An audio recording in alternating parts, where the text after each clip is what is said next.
So a very good afternoon, boys and girls, and welcome back to another video. I'm currently sheltering in a sea cave because it's raining outside. Today I've come out because I've got a new filter kit that I want to play with. I'll talk to you about it a little bit more as the video goes on. It's by NiSi, it's magnetic, it's actually really quite fun. So you join me in one of the mini sea caves that sort of line this bay in this area. They're only really accessible at low tide and just after, but well, the tide is coming in. So I've got myself in a position where I can get a wave that's rolling around in this cave, and I'll focus on a very big boulder right in front of the cameras. I'm going to have a big boulder as a foreground subject, the wave washing around it, and just a sea cave in the distance. I'm hoping this is going to work out, well, really quite nicely. The problem I've got is there's about a 2-stop difference between the sky in the background and the rest of the cave, so I'm hoping the dynamic range on this camera pulls through. I guess now it's just a case of waiting for the tide to come in a little bit more, and hopefully get some nice white water swirling around this big boulder that I'm using as a foreground interest. So far I've had 1 or 2 waves come and swirl around it, but I wasn't in position with the camera, but it's looking promising and the waves are starting to get there. Today I'm also using a new filter kit. This is a JetMag Pro kit from NiSi. My old KNF concept was, well, it was a bit past its sell-by date. It was a little bit worn out around the edges, and I thought it was time to upgrade to a new kit. So this is a magnetic kit. Now I'm not sure about magnetic kits for the most part, but this one has a really fun feature. See, the filter's locked in place. I'm pulling that filter. It's not moving anywhere. If I rotate it, now I can pull it off.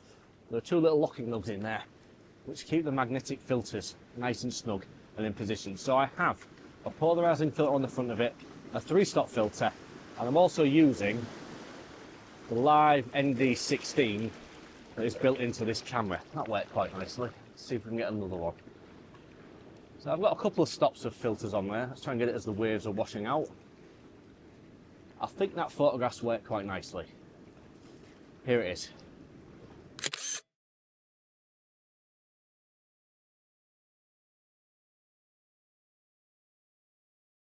So I've moved out of the sea cave now, and we've come on to Death Valley, which is just surrounded by slippery seaweed and wet rocks. But something that has caught my eye, maybe see it, there's a big boulder in a little rock pool. It's there, and I kind of thought that might make for a really fun wide-angle foreground interest with the 8-25 lens that I've been using today, and just get some of the cliffs in the background.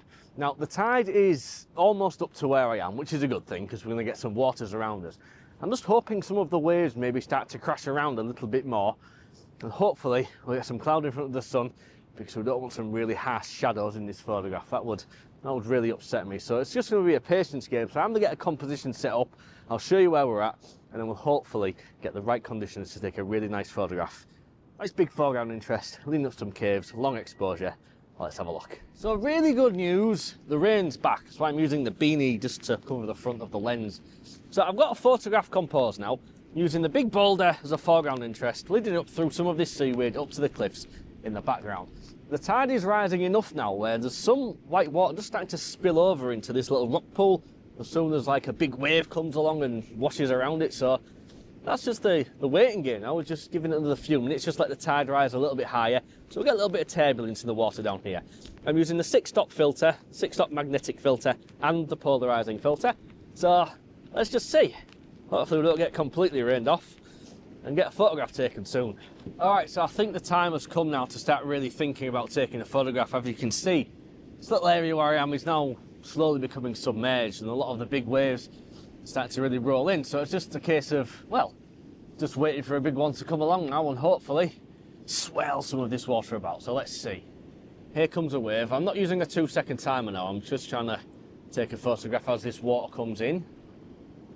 Which it is. There we go. There's a big one coming from the other side as well. Here we go. Plenty of turbulence. Oh, that's good. That's wet. That's really wet. That's really stupid. Let's have a look. There we go. I think that worked. Here it is.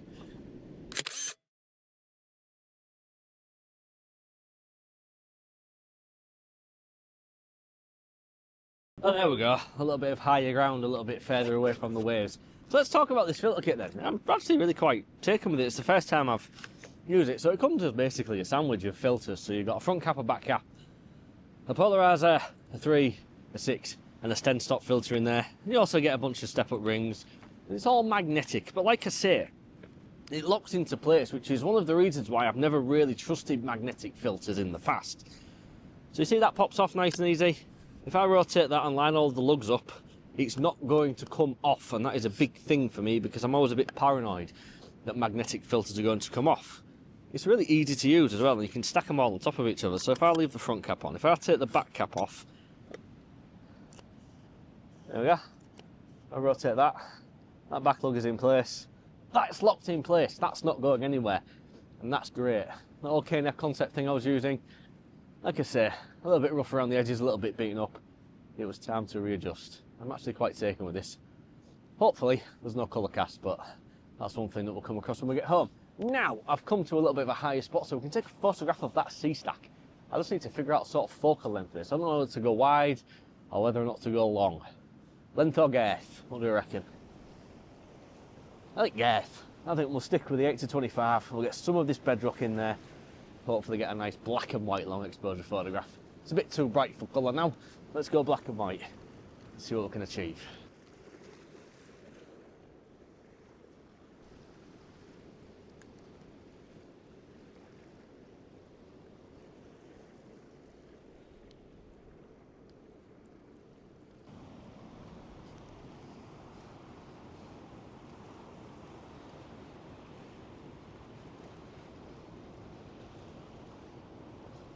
Doesn't take long for smudgy fingerprints to get on these, does it?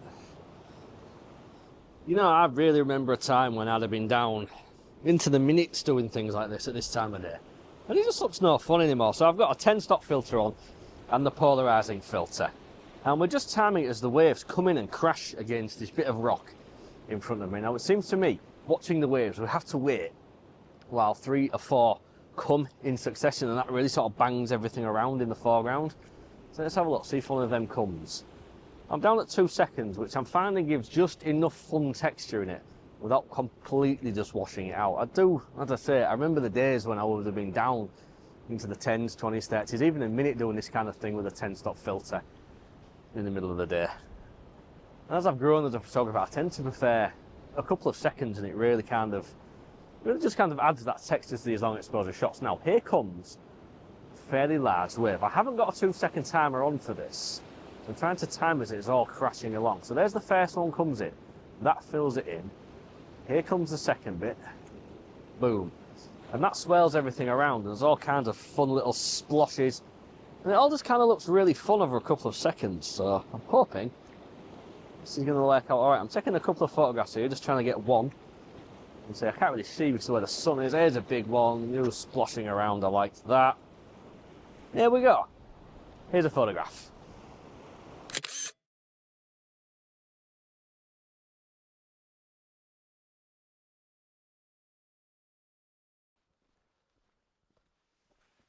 So I've moved now down the coast. I've moved to a little private marina just on the Humber estuary where there's some boats moored up, and I'm thinking we'll do some really long exposure photography now and just really see how this turns out. A lot of these boats are moored up, so they're going to be jiggling about a bit, which is going to be great as the tide comes in, because that is the look that I want to go for. I want to create something kind of artistic with something static and the boat just moving around as the tide comes in. Let's get into a spot, let's find the position, and let's see if we can take a photograph using a long lens and this NiSi JetMag ND filter kit.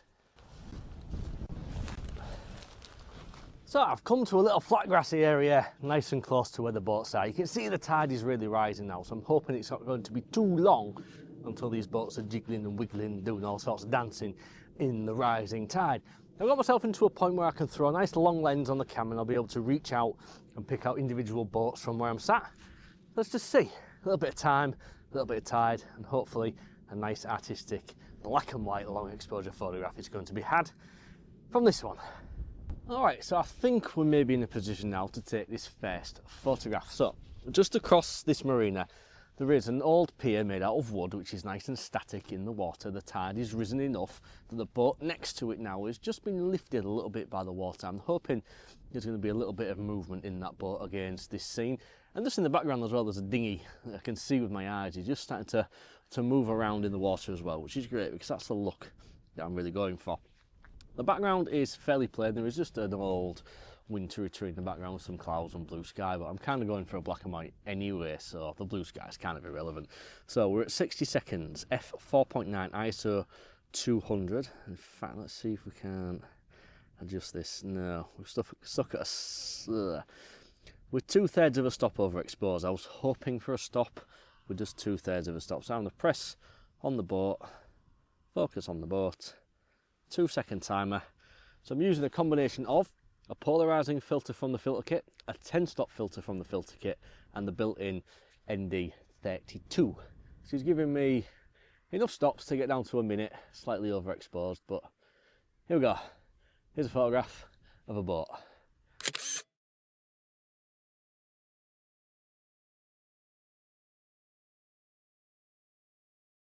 So the next photograph that I want to take, believe it or not, is these 3 boats here, but I think this is going to work better for the thing that I have in my mind of boats moving around and jiggling around. These 3 here are fully afloat, which is great because I'm going for a jiggly, just a, you know, a very fine artsy kind of photograph, just boats, but what's the boats? Because you won't know because they're all blurry. So let's get the camera into position. I'm now in a spot I'm not 100% certain I'm maybe supposed to be, but nobody's shouted at me yet, so we're going to continue as planned. So I'm going to get the tripod set up, hopefully get a really nice photograph of these 3 boats here that are all moored together.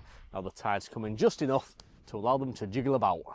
So camera's in place, filters, everything all exactly the same, ND32, a polarizing filter and a 10-stop filter on the front. Let's have a look at taking this photograph. In terms of composition, it's really blooming simple. It's just 3 boats bang smack in the middle of the frame. There's a couple of buoys about attached to some rope, which looks kind of fun. And the background is going to stay nice and static, of course. Let's go. 2-second timer now. There's a bit of sun out, which is going to throw some light and shadow and some contrast onto this scene. A 60-second exposure, f4.9, ISO 200. Hopefully, this is going to work out all right because I can see the boats are jiggling and wiggling. They're doing a little bit of a dance in the tide, which is what we want. Ignore the hood. It's back again. Right, here's the photograph.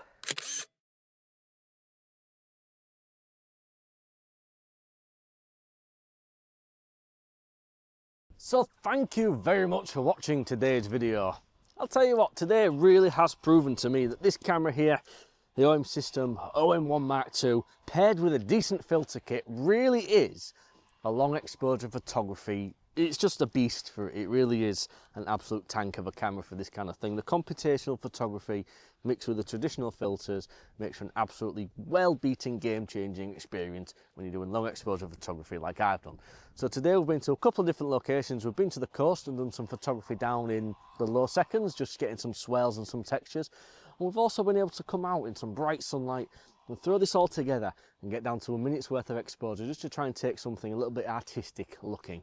It really is. It's just a fantastic little camera. If you enjoy long exposure photography like I do, seriously consider picking up one of these cameras. You really won't be disappointed. So thank you very much for watching today's video. If you have enjoyed it, please do give it a thumbs up and a like. It really does help bring new viewers to see my content. And if you're new here and you see me for the very first time, you can always press the subscribe button down below and you'll see some more micro fourth edge related content and nonsense every single week. Until the next one, I'm going to love you and leave you and just say peace and goodbye.